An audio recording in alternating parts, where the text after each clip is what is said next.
Hey guys, I'm back today with a new episode, and I wanted to talk a little bit about Jehovah's Witnesses and reproductive rights, because as a Jehovah's Witness, this is a little bit of a tricky subject because, as in so many other areas of our lives, the Watchtower is heavily influencing our decisions as people, as human beings, and body autonomy, right? And I'm going to tell a story. It's funny, I have actually really never talked about this before. I had never told my parents about this before because I had such deep guilt and shame carrying this around for years. So, as you guys know, I've talked about this in a previous episode. I had a boyfriend in college who was not a witness. And for me, in hindsight, I think a lot of the decisions that I made kept getting worse because of this immense fear of sinning, and it threw me into this cycle that made everything just worse, because my thinking as a teenager, I was 19 at the time, was, well, I'm already now doing something wrong, so what does it matter now? Who's faithful in little is faithful in much. Well, I'm not faithful in little, so might as well just do the other thing. And I'm going to speak super honestly and frank because I bet that there will be other people in these situations. I was, I think it's just very different on an individual basis. And I have a deep compassion for teenagers who have a lot of hormones, especially boys. I think it's really hard. And then this guilt of masturbating and all this, it's all a personal decision. It's nobody's business. But scientifically speaking, men are at a sexual peak in their teenage years compared to women later on in life. That's just science. And I know it's different for everybody. But for me, I was really, luckily, I'm sure that made my life so much easier, not really interested in having sex yet. I kind of liken it to, you're asleep until you become sexually active, and then maybe you're a little bit more alive in that area. That's how I view it. I was not interested in sex as a teenager, but I was interested in love. I was very interested in love, falling in love, having a boyfriend, going on dates. I love that. Well, there's really no one to date when you're a Jehovah's Witness. Slim pickings, right? Our hall lost all its teenagers within a year. I was like the only one left. And then there was another family that was so hardcore that those kids were raised to be so holy that I wasn't spiritual enough, even though I was a witness, even though I was doing all the right things at the time. And you do feel a little bit ostracized and labeled in your own community, because this one family, and I liked the kids and they liked me, but they were not allowed to hang with me. So thankfully, my parents were pretty chill with me and did allow me to hang with other kids in school. And I hung with the good kids in school. I hung with all the band kids that were in trouble. They weren't sexually active. They didn't drink. And I was so lucky for that, because actually some of my worldly friends went to the meeting with me sometimes to support me. They were just really nice kids. So once I went to college, really so little dating experience, and you want to be with someone. It's natural. It's in us. And I met a guy who, I'm not trying to sound like snobby or anything, but it's just, he pursued me. And it was flattering. It was really flattering. I felt like, wow, there's someone who makes you feel pretty and who's really into you, and I kind of started dating him, and I don't know what I thought where this was going. I kind of just slipped into it, and I remember telling him that I was a virgin, I had no sexual experience whatsoever, and he was shocked. He really was shocked. He's like, you're 19. And I'm like, yeah, but understanding. But at the same time, what am I thinking as a witness?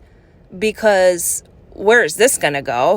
Like, are we really going to wait till marriage? I just didn't think things through. I think sometimes I'm a little bit too positive, and I think, oh, I can probably bring him into the truth because it is the truth. And he had talked about how he has a spiritual need and, kind of like helper syndrome, wanted to help him, save him. I have no idea. But I think in my mind, I just thought, I guess we'll get married eventually and he'll become a Jehovah's Witness. Because honestly, that is kind of how it happened with my grandparents. My grandma, she brought my grandpa into the quote unquote truth. And the thing is this, though, it's a slippery slope because you're in that prime. He had been sexually active before. And so, like, you start doing little things wrong. First thing, you're dating a worldly guy, you're already doing something wrong. And so you start having a guilty conscience. And I think it is so, so bad in these cults, this constant guilt and fear and worry. I mean, it was constant in the back of my mind. In all reality, I was just being a young adult, living life. If I removed myself from the whole J-Dub situation, that's really all it was. I was dating someone. I was in a relationship. There's nothing wrong with that. And yet in the back of my mind, I felt sick. And, when I would go to meetings, I felt so guilty. I totally felt like Jehovah was watching me sin. And then I started letting him, because, I hate to say it, but he did... I don't want to blame him. He was a young man and we were dating. What did I think, but we definitely did things I didn't want to do. And it made me uncomfortable, but I didn't speak up. And then those things led to me thinking, oh my gosh, you're already not faithful in what is little. I really, truly, basically made the decision to let him have sex because I felt like I was already unclean in Jehovah's eyes. Isn't that sad? And that's the truth. There was not joy or passion or happiness associated with that. It was basically giving up. It doesn't even really matter now. And that's really, really sad. And I so regret that. It's not a happy memory. And he didn't read me right or really worry. He was just... my boyfriend. He probably felt like that's normal. And I'm sure it is normal. And I'm not saying he was immensely pushy. I was just kind of I gave up on my beliefs almost.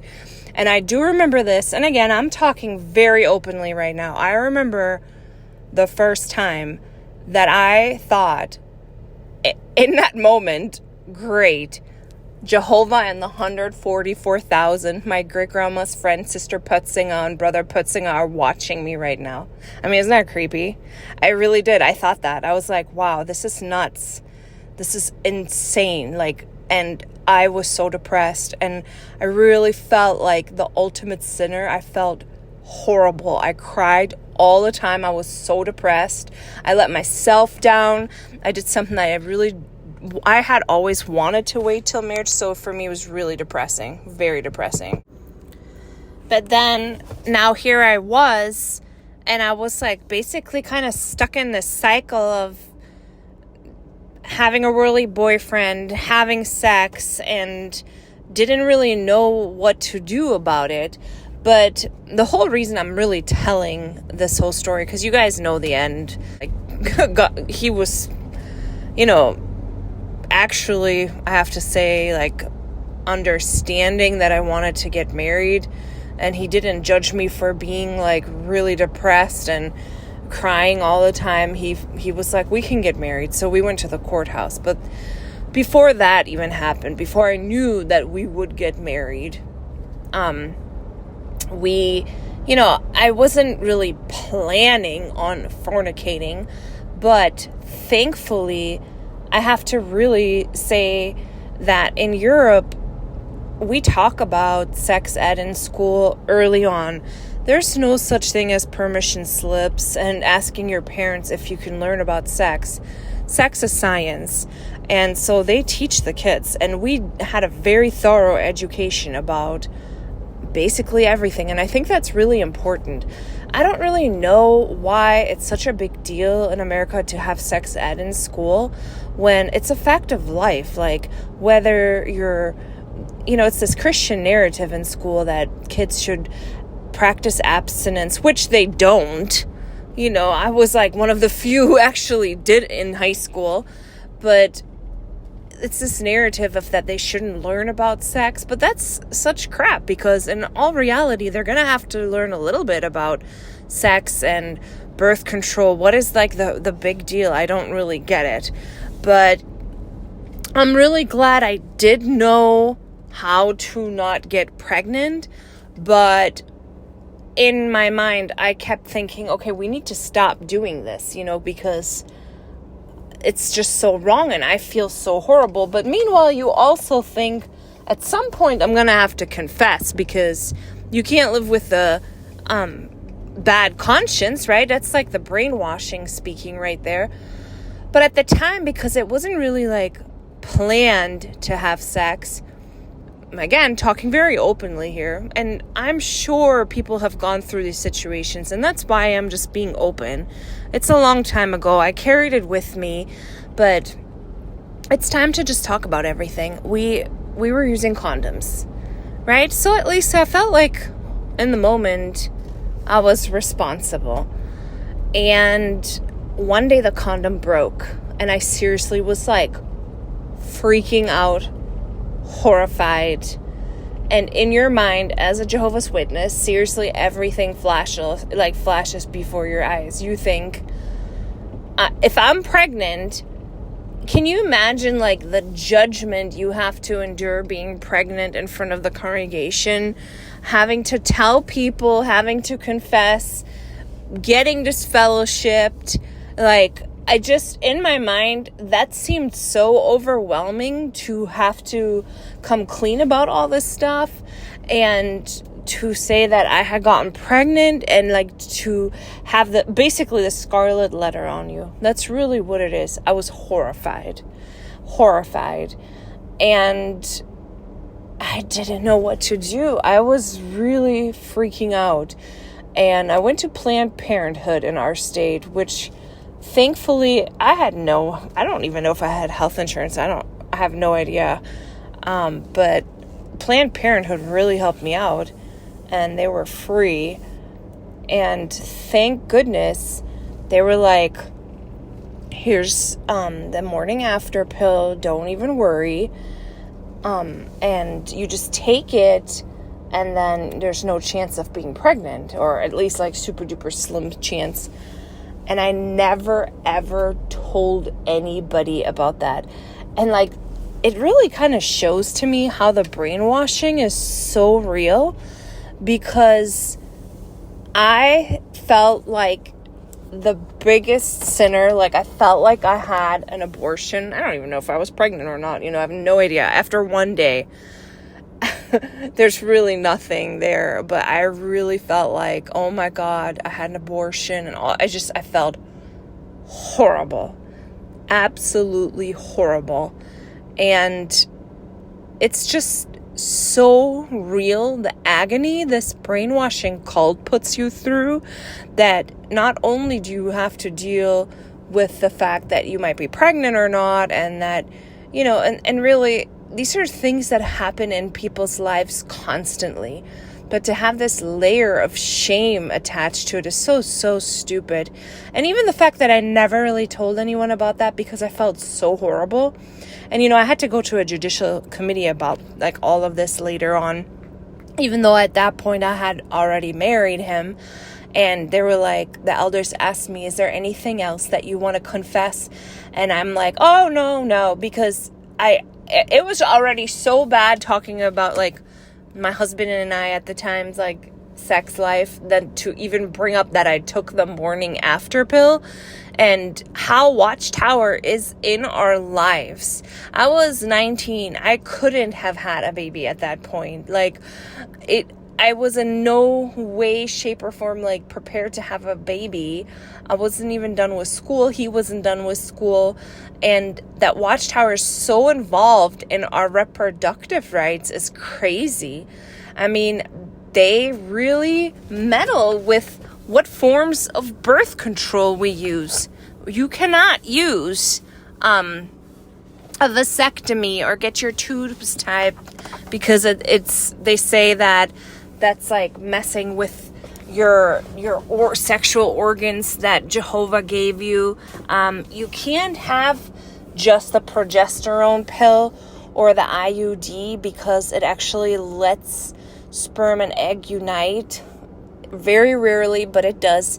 So Watchtower is meddling so much in people's bedrooms, in your body autonomy. It's just wild. And even with in vitro fertilization, that's a no-no for Jehovah's Witnesses. So couples who are struggling to get married, just think, if you really think about it, Jehovah's Witnesses aren't allowed to masturbate. No scripture about that at all.